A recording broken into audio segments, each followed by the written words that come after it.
I want you to pray for the peace of our country. Kenya is an anchor state. Many countries.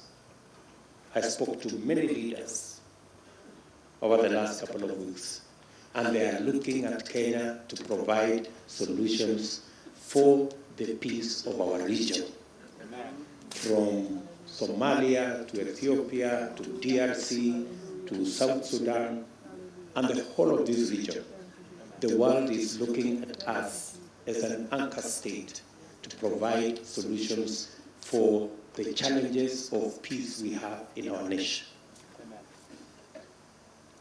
But that spirit of conflict, as you all know, has also come to our country. We lost several people and several policemen yesterday and the day before in Turkana. We are doing what we must do as a government to make sure that we see the last of these kind of things so that our country can be peaceful and so that Kenya can play its rightful place being the anchor state in this region. So pray for our country so that the spirit of conflict, the spirit of cattle rustling will be defeated. And we are going to work as government to make sure that we deal with that menace, deal with that challenge, so that we can keep peace in our country and make sure that Kenya occupies the place, its rightful place in the community of nations to provide leadership and to anchor the peace and tranquility of our region. I have given authority for the police to have their own budget. They don't have to wait for the office of the president anymore. Such challenges, they now have their resources and they can deploy them in the best way they know how. And I will be demanding of them results because they always complain that they were curtailed by the fact that they had to look for resources in the office of the president. I have now separated their budget. They are running their own budget. They are running their own plan, their own strategy, and we will be demanding from them security of Kenyans because that is their mandate. And I want to pray that the church can pray for a paradigm shift in the economy of our country. Amen. We have laid out good plans, and I can see there is light at the end of the tunnel. Things are difficult, but we will succeed because we have God on our side. Please pray for our economy. Please remember to pray for our economy.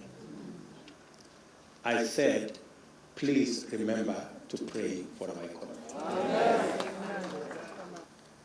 Part of the reason why we have borrowed heavily from others is because we haven't been prudent in savings for our own nation. We cannot continue to borrow from the savings of others. If we must borrow, let us borrow from our own savings so that we can pay interest to our own savers and we can build our country using our own savings. I am very clear, I am very keen, and I'm sure we'll be working with our members of parliament and members of Senate, the National Assembly, so that we can provide the framework for Kenya to save, so that we can become good men and women and leave an inheritance for our children.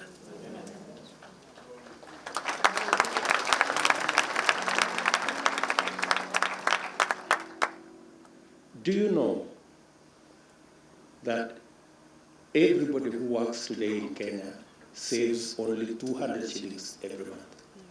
How much? 200. Not 2,000. Even those who earn 500, 600, 1 million shillings, they save 200 shillings. And somebody has got to say it should stay like that. That is not what savings is all about. So we are re-engineering that whole space, and we want every Kenyan to save.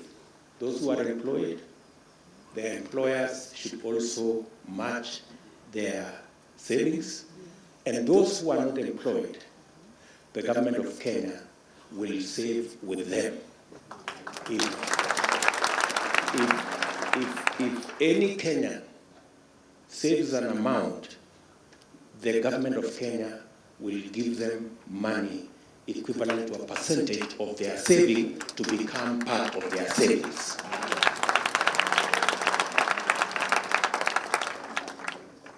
It is the only way we can build the culture of savings. It is biblical, it is the right thing, it is what countries do, and that's the only way we can stop being slaves of our lenders, and we can instead lend to others. We are told of this situation where at the fullness of time, we will stand before God and we will be asked a few questions. God will say, I was hungry, you didn't feed me. I was sick, you didn't pay me a visit. I didn't have shelter. And that is the case with our nation today. There are many people who are hungry. There are many people who don't have shelter. There are many people who die because they cannot afford health care. And that is why we crafted a plan. I want to request you to pray for our plan, so that to those who are hungry, we can find food for them. And to those who don't have shelter, we can build houses for them. And to those who are sick, we can have a universal health coverage for them. We have put this in our plan.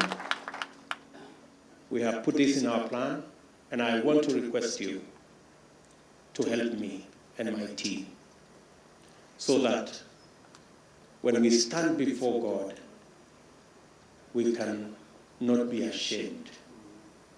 Because you remember the Bible says, if you didn't do it for any one of these little ones, you didn't do it for me. So that even as we work on the plan to make sure that we feed every Kenyan, we are doing it even for Christ.